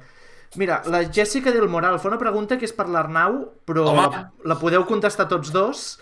Diu, com t'agradaria que se't considerés, Arnau, en l'àmbit periodístic en relació a obeses? Tu també, Red Perill, com t'agradaria que se't considerés en relació a obeses? No he entès la pregunta. Suposo que ho diu perquè jo abans he comentat que en l'àmbit periodístic sempre s'anomena Arnau Tordera líder d'obeses. Vale. És veritat. A mi m'agradaria que s'anomenés, quan se'm cita per la meva intervenció dins de la banda Obeses, m'agradaria que posés Arnau Tordera primer, i això és important. I com aquí, com estem veient ara en pantalla, eh? Exactament. No, però aquí faltaria una cosa que és la que vull precisar, que m'agradaria que constés sempre que se'm cita en relació al meu projecte d'Obeses. En lletres majúscules, Arnau Tordera primer, i a sota, on s'explica el càrrec que tens, diguéssim, que hi explicités Red Perill. Aquest és el meu veritable desig. Un moment. Hòstia, és el més meta. És meta. Tot el que és meta m'agrada. I això és absolutament meta. Vale, ja ho tenim. El teu càrrec sigui jo. És el meu puto somni, tio. O sigui, 10 anys de carrera esperant aquest moment. Gràcies, de veritat. Mira, ho ha fet. Mira, Arnau, abans que parlàvem d'això de quan va sortir amb el programa aquell de la... Que algú faci una captura de pantalla d'això d'abans i que ho pengi, sisplau.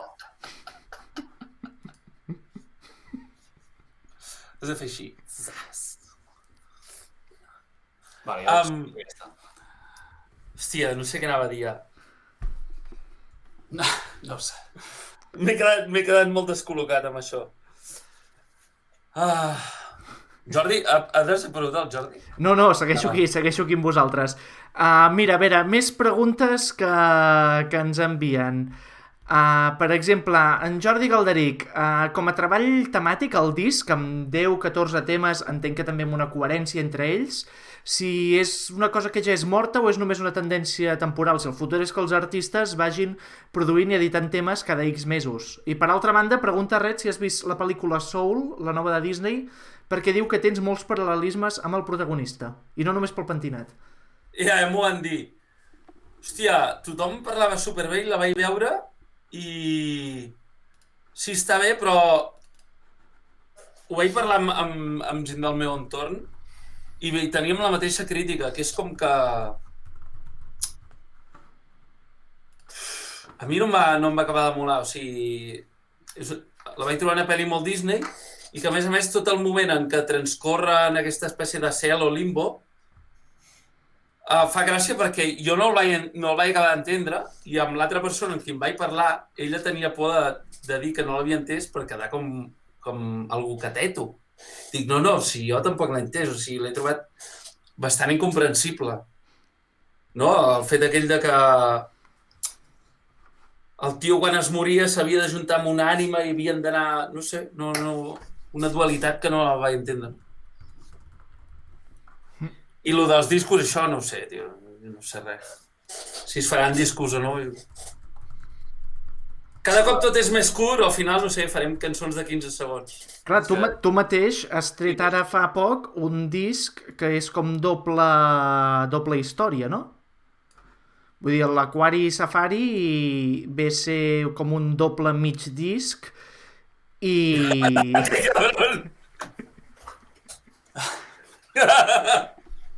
No va entendre sol. Mola perquè ara al final hi ha els greatest hits que després serviran com de tràiler perquè la gent ho vegi en diferit, no? Els grans moments. Sí, jo vaig fer 2 EPs i després els vaig juntar i ja està. A veure, més preguntes així relativament curtes. Hi ha tipus test, quasi. Quina és la peça de les que heu composat que és la vostra preferida, la vostra peça que diu, hòstia, jo si m'he de quedar amb una, allò, quan em mori, si em pregunten, bueno, just abans de que em mori, si em pregunten amb què et quedes, ara mateix. Qui ha fet aquesta pregunta tan típica? Helen Walker, és arqueòloga, què voleu? Quanta gent som ara, a veure? Ara 45, perquè la gent està anant a dormir. Ja estem en la intimitat. Quina, Arnau? Hòstia, realment és una pregunta complicadíssima, perquè intento buscar-ne una i... Va sobreviure a Badia del Vallès. És que és molt complicat perquè jo crec que en aquest sentit, malgrat que els nostres processos creatius són molt diferents, la voluntat de perfecció en les peces i el fet de pensar-hi i treballar i esculpir les cançons de manera insistent, permanent i gairebé malaltissa la compartim. I llavors diria que tot el repertori que hem anat generant, o almenys en el meu cas, crec que per ell també, doncs hi ha una estima cap a aquestes peces i cadascuna d'elles és un món particular, un seguit d'experiències, un moment de la vida, un seguit de records, etc. I és que no em veig amb cor de respondre-ho. Abans, si m'apuntessin, preferiria que em matessin. I si anés a Badia del Vallès ja ho farien. Hòstia, és que no he vist aquí res per ell l'altra vegada. Si anés a Badia del Vallès segur que ja ho farien després del tuit d'avui. Ai... Visca Catalunya, per això. Bueno. I tu, Ret, amb quin tema et quedes? O compres el no si estimes més el papa o la mama? Volia ara contestar Boig per tu, no? Que és un tema, una versió. No ho sé. Li vaig fer la broma. Un cop vaig trobar Lluís Gavaldà i li vaig dir m'agrada molt Boig per tu. No li va fer gràcia.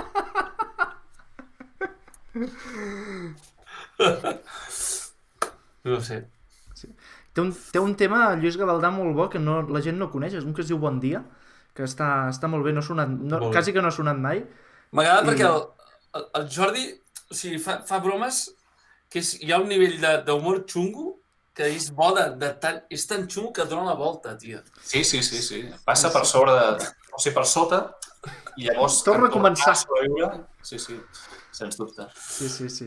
Bueno, pel xat estan dient que us mulleu, també la gent està demanant si podeu tocar alguna cosa. No sé jo, fins a quin punt esteu preparats o estaríeu preparats? Mira, una pregunta interessant que surt ara. Us masturbeu l'un pensant en l'altre? La resposta és evident. L'Arnau sí, jo no. Jo 2 dies ho he fet, sí. Bueno, és veritat. Diuen que feu bona parella, també. Això estava claríssim. Spock ens pregunta la pregunta important, si Star Trek o Star Wars? No he vist mai Star Trek. Home, si ho demana ell, Star Trek, segur. Bueno, també, sí, clar, és una mica anar a quedar bé, a quedar bé amb el públic. Ara tocarà algú de Star Trek o no? Estava fent els 2 acords de suau. En sèrio? Què dius? Això no? Què estàs fent? No, què penso cantar? És que se sent com molt a trossos. No, és que jo tampoc penso tocar. Jo no soc pianista, de fet. El piano només el toco com a eina compositiva. Vas transcriure els acords de suau, en sèrio? Bueno, quan el vaig escoltar vaig mirar per què era i crec que és alguna cosa així, no? Bueno, Sol major 7 i la menor 7, em sembla. No, tio, no està en aquest to. Ah, no? No, està en res. Espera, estem parlant, Arnau, de que tu li estàs corregint al Red Perill els acords en els que està la seva cançó. No m'ho crec. No, perquè ja ho he oblidat, a vegades l'artista entra en un bucle i... Perquè la cançó de Suau no l'he tocat mai, o sigui, la cançó de Suau la vaig fer amb l'ordinador, no és normal això en mi tampoc, però diguéssim que és una cançó que abans no va passar pel procés de tocar i cantar, que la majoria hi han passat, i Suau és una cançó que va néixer directament a l'ordinador. I, hòstia, em semblava recordar que estàvem sol, però en tot cas és 1 i 2 menor, no? Amb les sèptimes. Ostres. Bàsicament són 2 acords. No és pianista. No, a veure, clar, toco acords i... O sigui, faig servir el piano com a eina compositiva. No puc fer un concert de pianista si no vull acabar amb la meva carrera. Seria una manera d'acabar, d'altra banda. Un concert en piano molt desastrós. Exacte, però piano de Cuba i tal, vengut com a concert clàssic. Interpreta Rachmaninoff i aquell dia acaba la meva carrera. Molt bé. Bueno, escolta'm, Jordi? Digue'm. Ah, vale. És que a vegades sembla que no hi siguis, dic, hòstia, no, perquè jo us deixo que aneu parlant, si ho esteu fent molt bé. Jo no sé per què m'heu fitxat, vull dir... Sí. No, jo he dit que havíem de posar un límit horari perquè no mola acabar com a avall, mola acabar a dalt. Llavors jo crec que estem arribant al punt, no sé si hi ha alguna pregunta més interessant... Bé, ens per no acabar dient, bueno, què diem, no. Ens pregunten com van les noves creacions, com t'aguanten els cabells així, Arnau. Aquesta pregunta, curiosament, ret per tu no va. Diuen que és només per l'Arnau, no entenc. Curiosament. Va de Montswing, que si li donem 5 minuts més ens acaben fent un concert sencer, no és mal plan. I aviam si hi ha gent que se li posa la catifa vermella per fer concerts com a pianista i bueno. Diuen Jofre Fiter. Doncs això, noves creacions, va, ràpid. Esteu treballant coses noves? O viviu del conformisme amb l'excusa de la pandèmia? Ara, personalment, estic centrat en tot el meu temps a la composició d'un projecte operístic i estic posant tot el meu esforç i tota la meva capacitat creativa. Però això no és un projecte d'obeses, és un projecte del Liceu, diguéssim, en el qual jo sóc el compositor i he d'acabar fent una òpera sobre el Raval. I ara estic absolutament dedicat a això, a totes les hores del meu dia, excepte avui, que l'he dedicat a una cosa més profitosa, però no estic escrivint peces noves per obeses i ara, entre cometes, vàrem acabar la gira inesperadament o forçadament i per ara doncs, no tenim data de retorn ni d'edició de nou disc.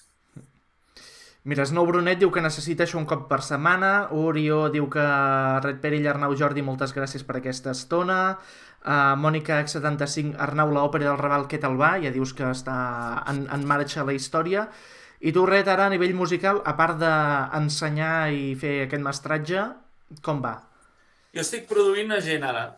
Estic produint el nou disc del Samuel López, antigament conegut com a Sam Destral, que bueno, fa temes pop i grungy i li estem donant una volta així com més modernota.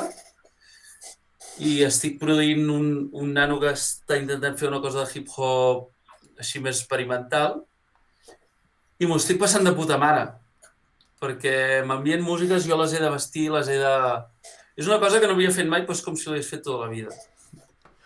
I és això, em llevo, esmoso, em foto l'ordinador, clenc, i m'ho estic passant molt bé. Bé, doncs, moltes gràcies a Arnau Tordera, primer Red Perill, per confiar en mi, per aquesta primera edició de La Conversa. N'hi haurà una segona, no? Jo per mi com vulgueu. A veure, com vulgueu. Parlem-ho abans, quedem abans amb el dia, perquè jo una mica més hi vaig trobar el tuit ja dient l'hora i tal, i en plan, bueno, espera, a veure, parlem-ne. Per sort m'anava bé. La gent què diu? Ara quanta gent hi ha? Ara 52. Hem pujat una mica, Hem baixat, ara 52, bueno. Ara ho hem de deixar ara aquí, que hi ha hagut Clar. És el moment. I la gent, si vol que torni, que hem fet un hashtag que no sé... Clar, jo no he mirat el mòbil en tota l'estona. Doncs... No sé si el hashtag s'ha fet servir, el de la conversa. Mira, la gent ha estat penjant captures de pantalla de l'Arnau amb els Cairons, de tu amb els Cairons, de No va entendre Soul, i algun... Què són els Cairons? Els cartellets. Són... Parla amb cristià, tio. Això que et surt a sota? Sí que és fialista. Cairons, es diu. Cairons, sí. Bueno. Doncs que escriguin el hashtag aquells, si volen que això torni, perquè entenc que una mica hem reinventat la tele catalana, no, avui? Nosaltres tres, ningú més, ningú més. Volia verbalitzar-ho i aquestes són les paraules. És a dir, hem reinventat la tele catalana. M'ho has tret de la boca. També, mira, la Cebre diu, moment de tirar els sostens, bravo, llàstima que m'he incorporat tard molt interessant, haver estudiat... Això estarà penjat... Això quedarà penjat en aquest mateix canal de Twitch. Sí, en aquest mateix canal de Twitch, twitch.tv/hidroxió_pi, quedarà penjat durant uns dies i com que Twitch això va esborrant els vídeos progressivament al cap d'un temps, el descarregarem i el penjarem al meu canal de YouTube, com obriré exclusivament per penjar aquest vídeo, i us el faré arribar també a vosaltres dos per si el voleu penjar al vostre, com cregueu. I bé, aprofito també per acomiadar-me de tothom. Moltes gràcies a tothom que ha participat. Moltes gràcies Arnau i Red per fer-me partícip d'aquesta locura. La veritat és que m'ho he passat molt bé i m'ha semblat molt interessant. No he entès la meitat de coses que heu dit, però m'ho he passat molt bé. No ha sigut avorrit, jo tenia por que fos una palla mental, però joder... Que ho ha sigut, que ho ha sigut, però ha molat. Una cosa no treu l'altra. La palla mental ja ha sigut, sí. I bé, sí, la gent ens diu com el millor xoc al debat electoral que esperàveu. És que també hem de mirar un debat. Doncs ja tornarem. Ja tornarem. Rogueu-nos i ja us direm el què. Bé, doncs, aprofitem per acomiadar-nos. Moltes gràcies a tots per haver-nos seguit. I ens retrobem en properes edicions de la conversa també amb l'Arnau i en Red Perill. Moltes gràcies a tots i fins aviat. Bona nit!